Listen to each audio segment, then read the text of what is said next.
Good evening, Kemp Toastmasters and guests. For the past year, I have been making a minyan. For those who are not familiar with the term, a minyan is 10 or more Jewish men who gather together to pray. 9, and it's just individuals. 10 or more, and it's a congregation, a spiritual conference call, if you will. And on Saturday mornings, we have a little party afterwards, a little snack highlighted by a nip of scotch or bourbon. I know what you're thinking. This is the speech where everyone lists all the different leadership styles and goes through them monotone. I'm this and I'm this and I'm this. What does it have to do? What does a minyan have to do with that? Well, I decided to do things a little bit different. Instead of just talking in the abstract about leadership, talk about something where, not necessarily through my own choice, but it had to get done. I ended up being a leader. Funny little thing happened a year ago, a little over a year ago. A disease spread around the world. Now, how big or bad or whatever it is doesn't really matter, because the result is that for a few months, we didn't have a minyan or haircuts or schools or restaurants or all kinds of other things. I was right away in charge, as I have been for many years, with sending out information, but very rapidly it morphed into helping organize all kinds of new things that we never had to do for all the years that the synagogue existed. All of a sudden, we had to do all kinds of things online and by telephone and by Zoom that we never had to do before. But after a few months, we finally got to making a minyan. But making a minyan was no longer just everybody gathered together. It was, we had to register the people. We had to organize the people. We had to have the space with social distancing, everybody 6 feet apart. We had to do all kinds of extra things to make sure that we could have a minyan, but not have too many people. And we'd have more than one minyan in different places at the same time, at different times. There were a lot of different things to figure out. And for better or worse, I ended up being one of the leaders, along with the rabbi of the synagogue, of course, and the president of the synagogue, and my evil twin. And we put it all together.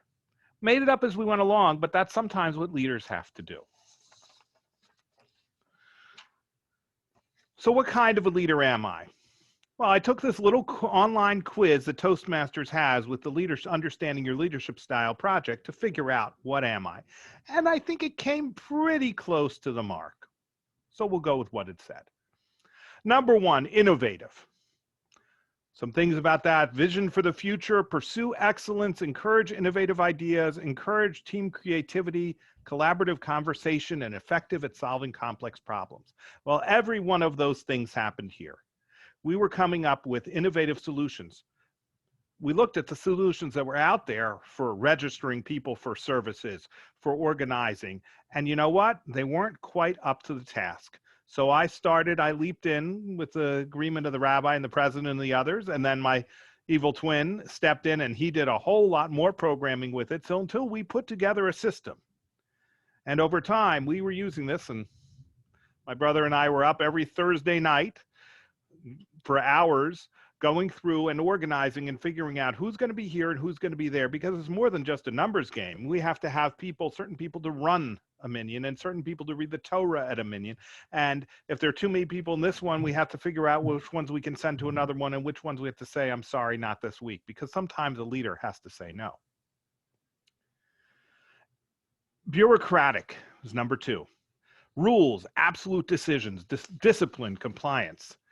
And those types of attributes certainly took a major role here.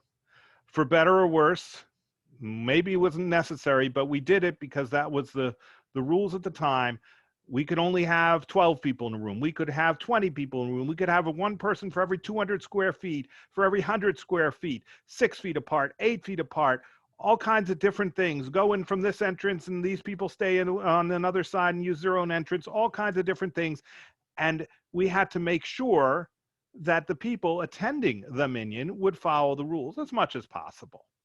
Now, I had my part in sometimes telling people, oh my goodness, here are the rules, we need to follow it. I'm sorry, we have to do things differently.